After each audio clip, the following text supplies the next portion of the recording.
It was a frosty, cold start to this Rusa hunting mission. I've been hunting Rusas a number of days since I shot my very first Rusa hind with my bow, and I've been close twice now to getting another one. Been full draw twice, but the littlest things have meant that my arrow stayed on its string. One of the deer I got full draw on just bolted, didn't hold still long enough, and another one I had to stop it, and when I stopped it, she stopped right behind some crap that had her vitals blocked. So yeah, it just is what it is, right? But getting to full draw on these things and getting in bow range of these things and just seeing them right now is super exciting, and I'm learning all the time and getting better all the time, which is the main deal, right? So today's mission, I'm headed right now for a trail camera that I left here last time I was here, and I'm hoping that that trail camera is showing some daylight movement that I can key in on and ambush hunt. It's just a little high traffic area. And I've got frosty, cold, calm conditions for today, tomorrow, and the next day. And I think if I want to get a chance at a Rusa over the next 3 days, it's going to be in an ambush style situation or tree hunting. And I'm going tree hunting tomorrow, but today first. Go and check this camera, and then from there I'll make a plan on what to do and where to go, and yeah, bring it on.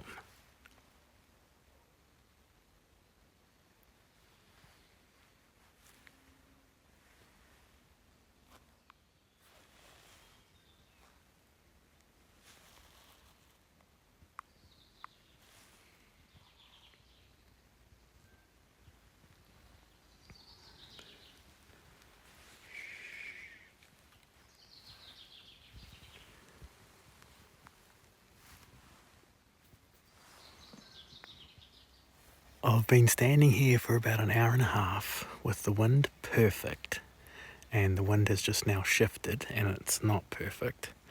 But the whole time I've been super hopeful that a deer walks through here, even though my camera isn't showing a lot of daytime action. But my camera is showing lots of Rusa deer. I even got a stag on my camera here, and I got a stag 3 out of the 7 nights that my camera's been here. So this is a little travel hotspot, a little choke point in the bush, but the majority of the movement is at night time, which is no good to me, of course. So anyway, I'm about to move. I'm getting cold, and the wind is now blowing down in the direction I believe the deer are going to come from. So I'm about to sidle out this way into an area that me and Hal would call deep awesome, and I don't think it needs any more explaining than that. It is awesome.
I think I just shanked a spiker. Holy shit. These things are suckers. They hear you moving around and then come straight in on you. I've gone through my footage. Arrow looks higher than I'd like it to be, but I reckon it's gone under the backbone. The shot sounded good. There was a good pop. I heard crashing when he took off, and about the amount of time that I would think it would take him to expire. So I am fingers crossed that I've got a high lung shot. I just ranged where he was, and he was 17 meters, and I didn't range anything. I just came up to this point, heard a bit of noise. I was like, oh, is that a blackbird? Stuck an arrow on my string, and then I heard a bit more noise, and I was like, phew. And then a bit more, and then I was like, nah, that's a deer, and it's coming in on me. And then, yeah, a spiker's head just appears in front of me here. Thought I was busted, stayed still, and then he worked around underneath me, and then when I brung my bow up, I thought I was busted, but I stayed still again, and yeah, eventually he was broadside here at 17. Me. And my bow at 17 shoots high. I have a sliding sight, but I have no sight tape, nothing. I fix my sight pin and that's it. I don't touch it. I don't shoot past 25. And at 23, it's bang on. But everything up into that point, it's a little bit high, and then past that point, it's a bit low. But I always aim the lowest possible kill shot, and I aimed the lowest possible kill shot where my pin was, but I'm a little bit nervous on this one. But I'll know more when I get over to where that deer was standing, and I have a look for blood. I don't know if I'm going to find my arrow, because it just would have gone straight through him and down into the bush there, but I'll have a good look for that. But if there's blood where that animal was standing, then I will be smiling from ear to ear, because there should be. If the arrows did what I think it's done and gone high lungs, then it would have knocked the air clean out of him on impact, and with that air coming out, so would blood. Hopefully, I just put my very first Rusa spiker on the deck. Yeehaw! One drop of blood where it was standing. Literally one drop of blood on one leaf. But like I say, that is a real good thing.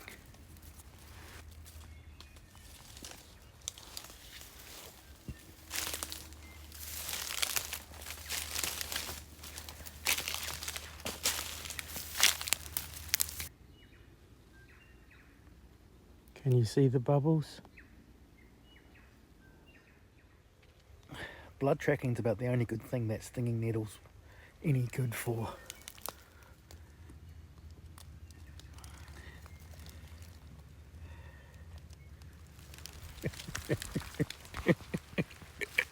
There's blood and bubbles everywhere.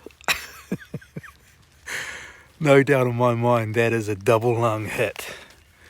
This dude did not go far at all. When I heard that crashing, that was definitely him going down, so he's somewhere just in front of me, but as always, just enjoying this part of the game.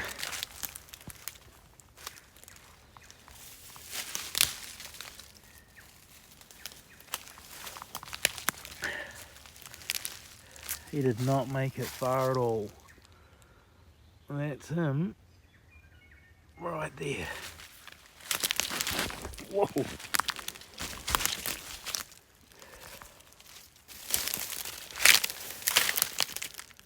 Rusa Deer. Oh, look at that. There's a tree right there to hang him off. Beauty. He's a lot bigger than I thought. He looked small when he was coming in. Man, you don't want to be much higher than that. Got a bit of butcher branch right here, and the deer's only like 20 meters uphill, but I've got to be a little bit careful because he's a lot bigger than he looked when I shot him, and I don't want him going all the way down there. Not that that would be the end of the world. I'm sure I could find something down there to butcher him on, but here's perfect. So just go and drag this spiker down. Yes. Well, there it is. A Rusa spiker with a bow and arrow in the bush on a calm as day, where I've been telling people I got to get into tree hunting up here because it's just so calm and quiet. But I'm starting to think that these little ninjas are their own worst enemies, because I think now just about every deer that I've seen has heard me and they come in for a look. And if you just kind of make a bit of noise and stand still, and make a bit of noise and stand still, and do that in an area where there are Rusa deer, then there's a chance one's going to come for a look. So super stoked. And this one's going to fit perfectly in my pack, all boned out, so I'm pretty happy about that, because it is a fair way back to where I'm staying from Deep Awesome. This is super cool. It's a little bit tough butchering animals in this steep country, but you're going to get no complaints from the butcher about that. I'm just going to get the skin off this thing, get it hanging up in sides, and I'm going to leave the bones in because I've got to chill it back where I'm staying. And then I'm going to go up this hill and back to where I shot this young stag, spiker, and see if I can find my arrow. I just can't let arrows lie, and there's absolutely nothing wrong with the arrow. It went clean through them, so if I can find it, it is a perfectly good arrow. So yeah, I'll give it a chance for this thing to cool down. And then I've got the whole day to get back to camp. It'd probably take me like 3 hours, because I'll muck around and piss around and stop and eat and laugh and smile and enjoy being in the bush on the way back, considering I got a pack full of Rusa meat. The deer was standing right there, and look at this. I've been looking for my arrow for like 5 seconds.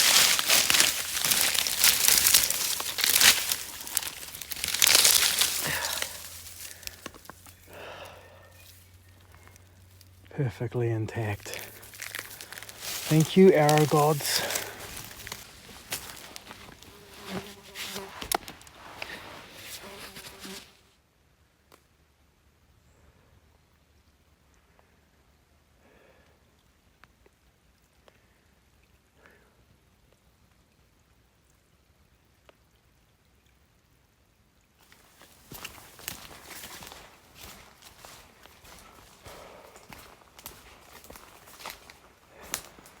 Wouldn't believe it, I just watched a falcon catch a wood pigeon.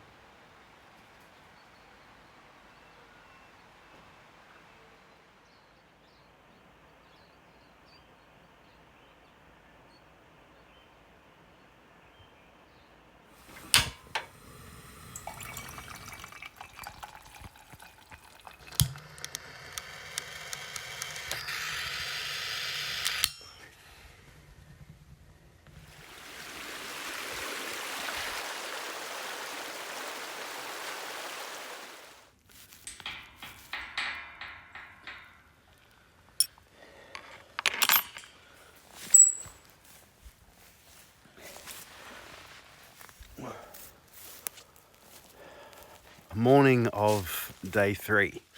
If I'm honest, the last 2 days I've just had my ass kicked. I didn't even see a deer on the first day. I did spook one. Yesterday I seen a deer, it was bedded, and I was like, oh, it's on. And then the wind kicked around and it stood up, pissed in its bed and ninjaed off. And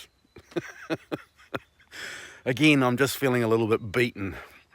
Ever since I shot that spiker, I feel like, how did I even get that deer?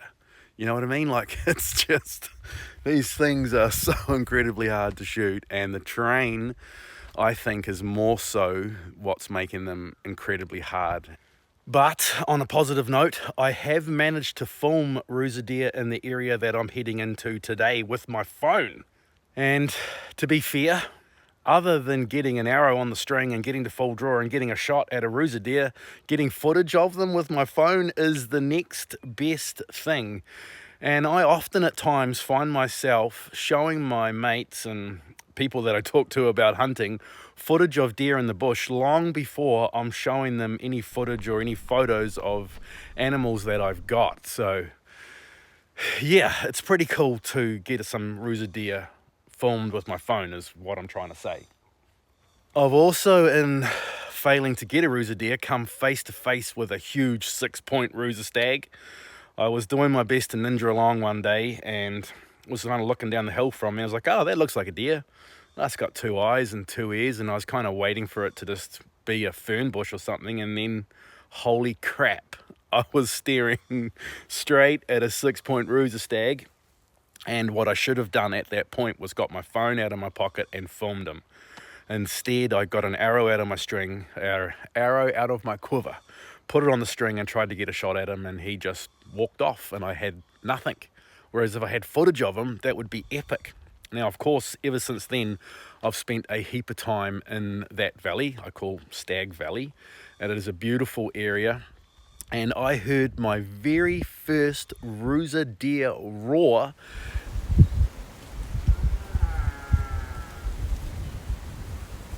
And I've only ever, in all the Rusa hunting that I've done, heard one roar, and I just so happened to be filming something at the time it roared, and I captured it, which is friggin' awesome. I have seen a few other stags, but nothing as big as that one. And I've got a few of them on my trail camera, which is awesome. Because again, other than getting one, having pictures of them and videos of them is the next best thing. So yeah, super, super, super cool. I've been walking up the hill this morning going, this is how we do it. This is how you get a deer. You put the effort in and you put yourself on the hill, and sooner or later one will do something stupid. And considering that you're watching this video right now, and a lot of the videos that I film, I don't edit because I don't get deer or film deer or even see deer. That means that I might just get one today. So that is pretty cool. The plan is just to head up to a spot where I've seen deer in the same little gut, and there's a bit of a little ridge there. I've seen deer there a number of times. I'm going to get there as early as I can. Hopefully it's still dark when I get there. Put some warm clothes on and sit still for as long as I possibly can. And then at some point today it is going to start raining, and when it starts raining I will have a bit of noise cover, and I'm going to go missioning around to a few other areas where I spooked deer from, and hope that that rain means I can get in bow range and get an arrow loose. But as soon as I'm wet, as soon as I'm uncomfortable, I'm pulling the pin and it'll be back home, regrouping, and I think it might be time to chase a few fallow deer around because, yeah, again, I'm just feeling a little bit beaten. I'm not getting very much reward for the effort at the moment, which, hey, that's bow hunting and just hunting in general. But it is nice to be eating venison, if you know what I mean. Anyway, here we go.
I think I missed.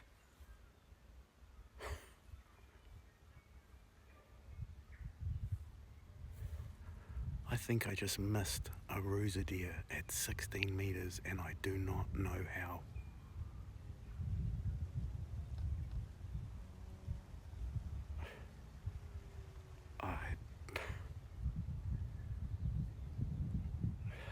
I've just played the footage back on my phone, and the shot looks like it did exactly what I aimed it to do, but it didn't sound like it hit the deer. But the last frame where I can see the arrow and the deer, everything looks good. But I didn't hear the deer crash, and I didn't hear the arrow hit the deer. But it sounded like it deflected off something or hit something else. Had a bit of... Go do some investigating.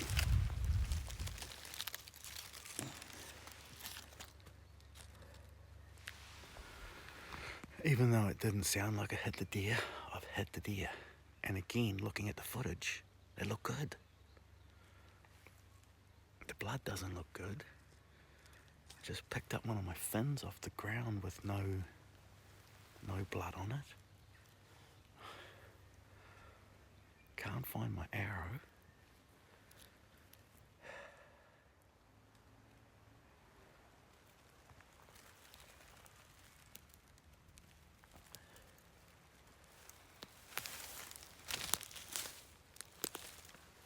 I'm down to drops.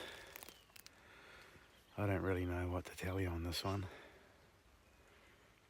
The only thing that makes any sense is I hit low.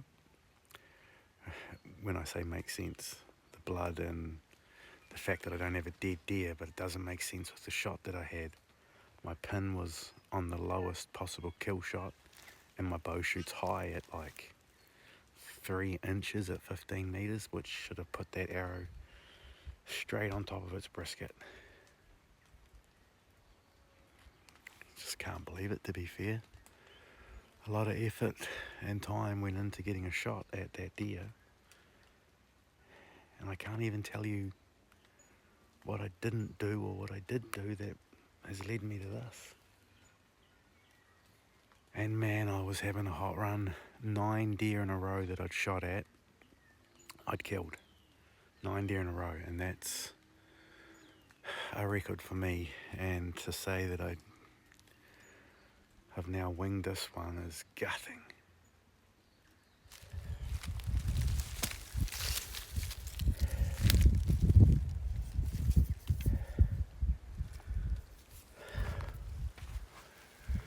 Come all the way back to the scene of the attack.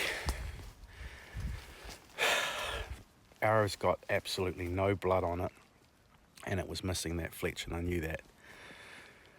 I've gone through the footage over and over again, and I reckon that deer dropped on the shot, jumped the string a little bit, but it jumping the string means its head's come down between the arrow and the vitals, and the arrow's like deflected off the side of its head, which sounds frickin' terrible.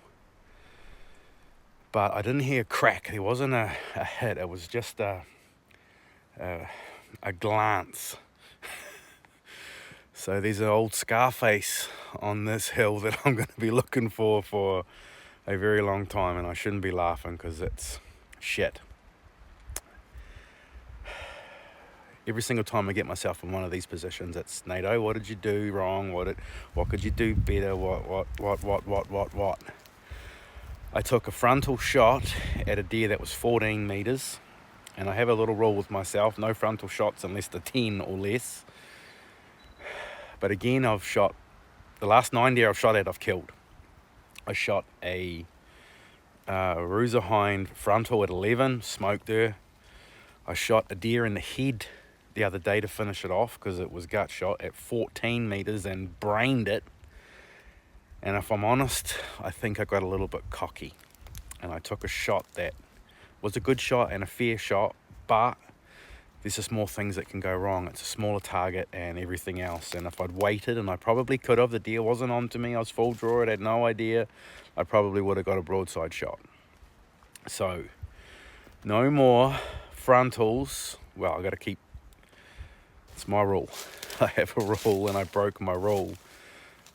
I got a bit cocky, so Nato needs to kick himself in the butt, but also pick himself back up again, learn from it, and move forward, and try and get 10 in a row from now forward.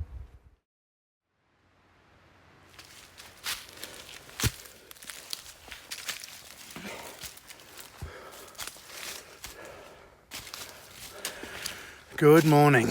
I'm already an hour deep into Rusa country, headed back to Scarface Gut, and I'm going to do my absolute best to end my Rusa hunting for 2024 on a positive note. This will probably be the last day that I spend in Rusa country this year. So yeah, headed for Scarface Gut, hoping to put the last piece of that puzzle together.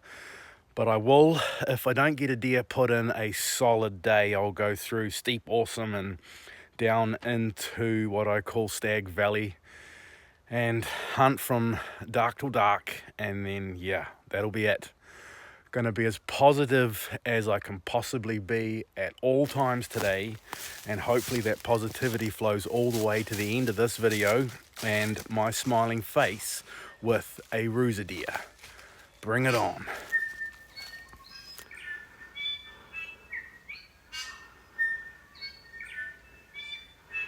Gotta love the bird song in Rusa country.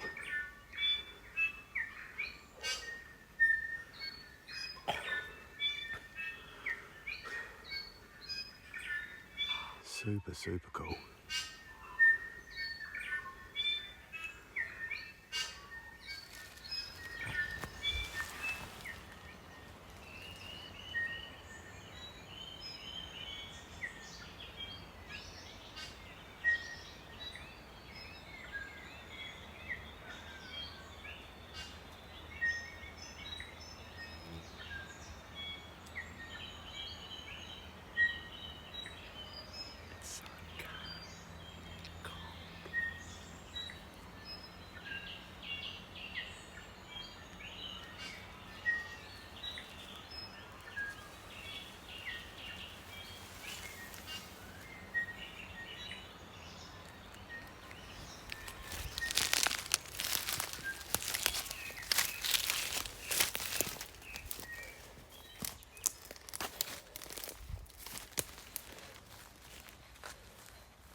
Stag Valley has produced the goods. I can see a Rusa deer. It's 123 meters away, but I can hear my caller. So what are my chances of getting over there without it hearing me? Next to none. I seen one though, and I filmed it through my binos. That's something.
I was a little bit worried the shot wasn't good there for a minute, but there's my deer.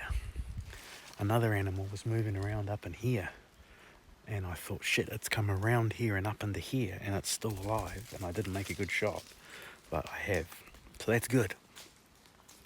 That has to have been one of the most craziest and longest stalks I've had on any deer, let alone a Rusa. I mean, it's a yearling, but meat is meat in my mind. But I was standing there debating in my head for so long. Do I shoot it? Or do I wait? Maybe mum will turn up. Maybe dad will turn up. Maybe granddad will turn up. Or do I take the animal that's on offer, a bearded animal at 17 meters, and make the shot? I had to get down onto my knees to be able to make the shot because I had to shoot underneath a couple of little bits and pieces. But yeah, got down on my knees and made a good shot, obviously. Well, there it is. Last day in Rusa country for 2024, and Nato's going home with a heavy pack. Well, not too heavy, but that is a very, very, very good thing. I definitely haven't been giving Rusas the credit they deserve. The first two Rusa I skinned, I didn't even attempt to punch them out. I just knifed the whole thing. And this one I just marked and yanked it, and it ripped off perfect. Shot placement was a little bit interesting. I think no bowler triangles were harmed in the making of this shot. That's the bowler triangle there, so that's come through the top of the shoulder here because of the angle that he was on. Steep downhill shot and then exit, but perfect shot. And I can already tell that this thing is going to be primo eating. I'm going to leave all the bones in the shoulder on this one, and they can go in the crock pot. Back legs into steak, back steaks obviously. And now it's time to go on an arrow hunt. Well, that was a lot harder than it needed to be. I ended up another 20 meters up the hill there, and then went back in the photos, and this tree here and this tree here was, I shot through there, and there's my arrow sticking out of the ground. I don't like my chances of the broadhead being any good. That fallow deer would have offered no resistance. I mean Rusa deer. Oh hey, would you look at that? Fully intact. So he was bedded here, and he's hanging in the tree right there. And I think I might have got a bit of an exaggeration. It's more like 30 meters.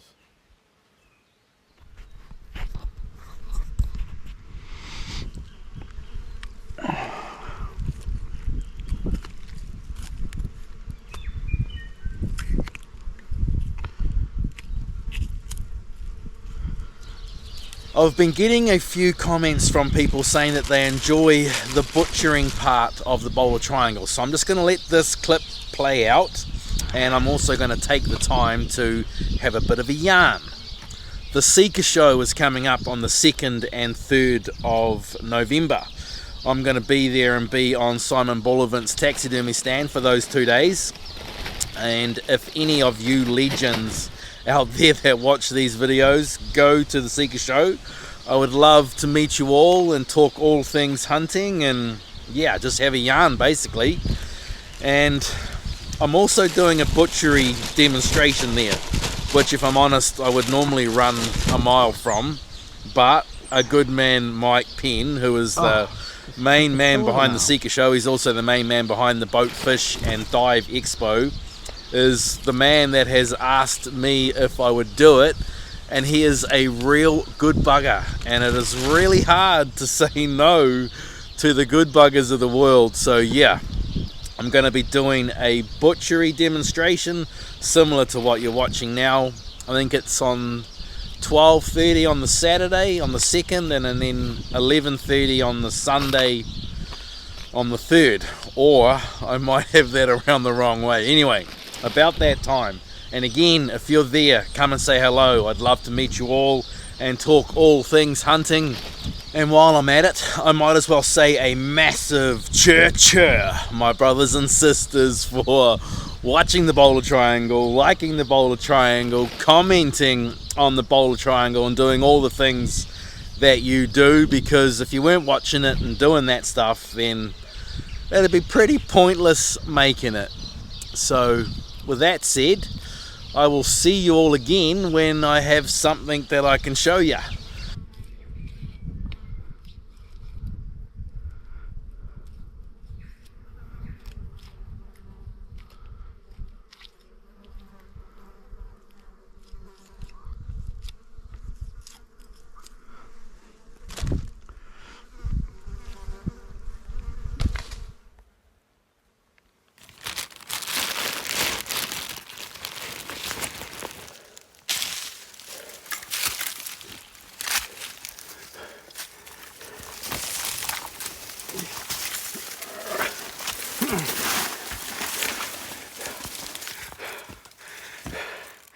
Leave the yearling, do you reckons? Hope for a hind or a spiker. Nah, Nato, shoot the yearling, man.